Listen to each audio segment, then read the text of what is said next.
I want to bring in Galen Druke, host of the 538 Politics podcast, for more on this. Galen, climate change has long been a focus of the left. Are you seeing it become more important for Republican voters now, too?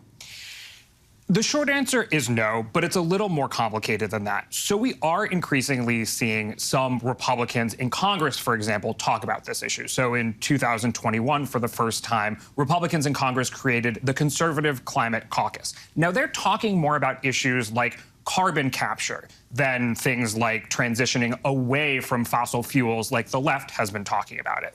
So we are seeing increasingly, and for example, Kevin McCarthy said earlier this year that he's in support of a goal of planting 1 trillion trees globally in order to try to, reduce carbon in the atmosphere.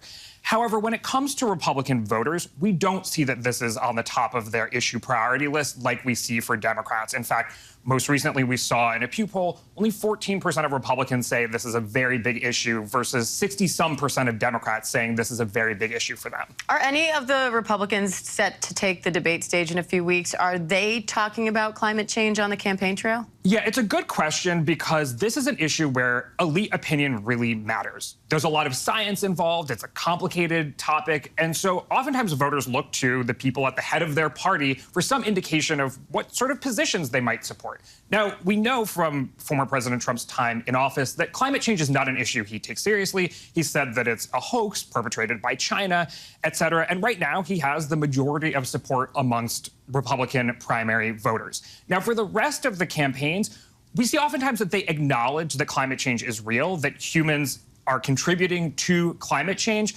but oftentimes attack the left when it comes to some of the ways that we might mitigate the effects of climate change. So, for example, saying, we don't want to reduce how much meat we eat. And a majority of Americans don't want to do that either, but they're also reluctant to try to encourage people to switch to electric cars or things like that. I will say the area where oftentimes Republican voters and politicians are on the same page as the left are issues like wind and solar and things like that. There is broad support nationwide, regardless of party, when it comes to transitioning to clean energy.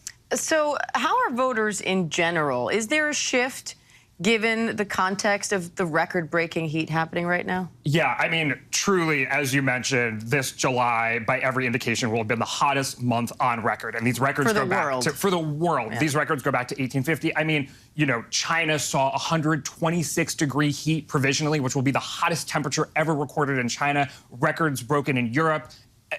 Not to mention the records broken in Texas and Arizona. And so we've seen a majority of Americans say that this heat is affecting their lives. They're going outside less. They're turning up the air conditioning. A majority of Americans, when asked, do attribute this record-breaking heat to climate change, including some of the flooding we've seen. A majority of Americans also attribute that to climate change.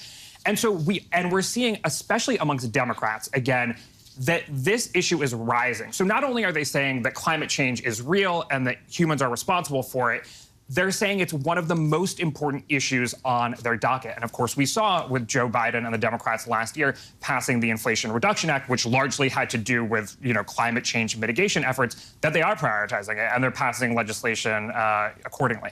All right. Galen, always great to have you to break down these numbers for us. Thank you. Hi, everyone. George Stephanopoulos here. Thanks for checking out the ABC News YouTube channel. If you'd like to get more videos, show highlights, and watch live event coverage, click on the right over here to subscribe to our channel. And don't forget to download the ABC News app for breaking news alerts. Thanks for watching.